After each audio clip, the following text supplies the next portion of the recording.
Welcome to us at Goat Sports, and today we want you guys to sit up with a really tall back, and here's why.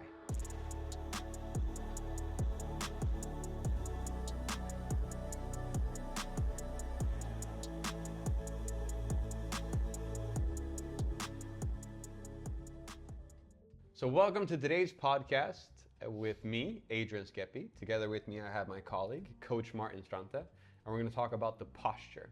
So we will lift up a few topics about it which we feel are necessary and very important to use on the way to becoming your best version. So Martin, what can our viewers expect from today's episode and where do we start? So we're going to start with what is the posture, why the posture is important, and what are some useful tips and tools that you can take with you. So the posture is how we hold our body up. We used to think about the posture as being something very rigid, almost robot-like, where you walk around as this stiff stick. But in reality, our posture is more dynamic, where we have to be able to handle different kind of situations and activities. One type of posture is this kind of more proud posture, where you're sitting more upright. This may appear more confident, it may appear more attractive, and it may also give you more energy. But in another situation, like where you bend over and try to pick something up, maybe this type of posture isn't as optimal. Where you have to pick something up from the floor, where you have to be able to round your back, lower yourself, maybe even kneel down. That's hard to do with this kind of like robot-like posture. So in reality, we have to be able to handle different type of situations with our posture, and we have to be able to be strong in a proud posture. We also have to be able to be strong in maybe a more slouched over posture. And this is what we do with training. So we train different types of movements and we work on different types of flexibility to be able to handle this type of situations. So let's say a boxer, they're super slouched over, they may be trained with super strong core and they have, generally speaking, a bad posture. But if you're a good boxer, then you don't walk around like this because then you're gonna get hit in your stomach and you're gonna get punched in your face. So that person maybe have to be strong in that type of posture. So simply speaking, our posture is dynamic and we have to be able to handle different type of variety of movements, and we have to be able to be strong in different type of movements so that we can tackle life and become our best version. It's not black or white, it's everything is a gray zone. Yeah. But how would one think when training? Like, how do you know, like, my posture is like this or my posture is like that, and what kind of steps would I need to understand in order to, well, get my posture better for myself? So there's no straight answer to that, but generally speaking, when we're starting with beginners, we always like to focus on technique, and we always focus on a proud and tall posture, because this way we train the athletes or the person in front, and we get the correct movements that we want, and we get the muscles moving that we focus on. Because if we do it just kind of like sloppy and we don't think about a posture, we're not really targeting the muscles in the areas that we want. So if you would have a client and, like you said, that's a beginner, where would you start? Like, would you start with like the big, broader muscles, or would you start like inner unit, or as we call it? So with beginners and the first time people that we screen, we usually do focus on posture. So they have a good and strong base to work from. So we learn people how to stand up tall, how to roll their shoulders back and make sure that they have the mobility for it and the strength for it. So generally speaking, we're talking about the maybe smaller muscles that help to hold this upright posture. I know that just the other day I had a session where we had two of the same exercises. One was static or isometric, and the other one was dynamic, where we moved through the exercise. And the client asked me, of course, why do I have the same but two different versions of it? And this specific type of exercise was for the calf muscles. So I tried to explain it clear that, well, let's say you're walking through a marketplace, and usually a market has a lot of small little stands, and it's like around a small area or a town square, whatever. And you walk from stand to stand. So that is the dynamic movement of it. So you need some sort of conditioning in that and make sure that you walk straight and tall and with the right kind of technique. But then you stop at each stand. And when you stop at each stand, you're standing static. So you need the same type of kind of conditioning in that, with looking over and making sure that, you know, you can stand there for a while, observing and so on. So we always need these both. What is like a clear way of training that with, let's say, the same exercise? So just like you said, there's dynamic and static. So this is the way we think about it as well in training. So let's say you're doing some type of roaming movement. If you're doing it dynamically, then you're moving the weight, going back and forth. You can do lower reps, heavier. You can also do higher reps with lighter weight to work yourself. But you can also do it statically, where you're maybe pausing and holding it for a while. So that's the difference, where you do something dynamically, you're doing more of a movement, and the static is training in this case, the muscles in the back with a static kind of posture. And you can do this with different kind of exercises, not only rowing. No, so technically the tempo will dictate what we're training. Exactly, the tempo, yep. Very nice. Posture, now we're talking about it like being straight upwards, but you did mention before that like bending over and taking something from the floor from side to side. How important is it to make sure that we train one side of the body and the other side of the body, and then the front and the back, of course?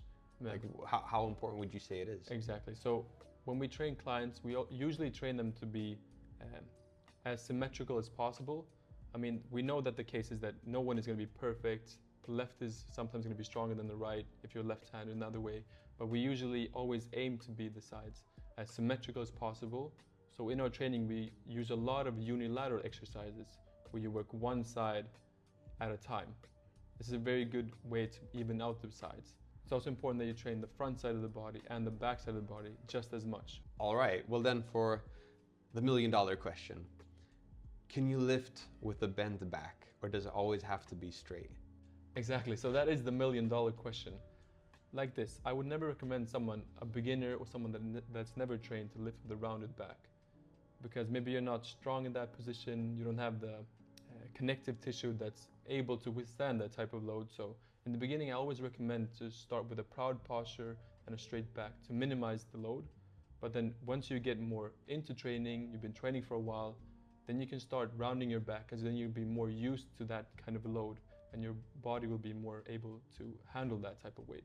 Very good, because I think what we're explaining and what people might hear is that, okay, it's either yes or no, and they'll take it out of context. It's like, well, Coach Martin told me I can lift with a bent back. Exactly, any type of technique. But it's technically like this. We want to create some sort of base, and that we do Definitely. Always with a nice, proud, neutral posture where we have everything in line. Yep. We always preach lifting in the most safe environment possible. It's a super strict technique. Exactly, making sure we go right, up and down, back and forth, left or right, but not everything at once. But then life doesn't really work that way. We're walking down the street, we're opening a door, we're moving for a bus, we're twisting.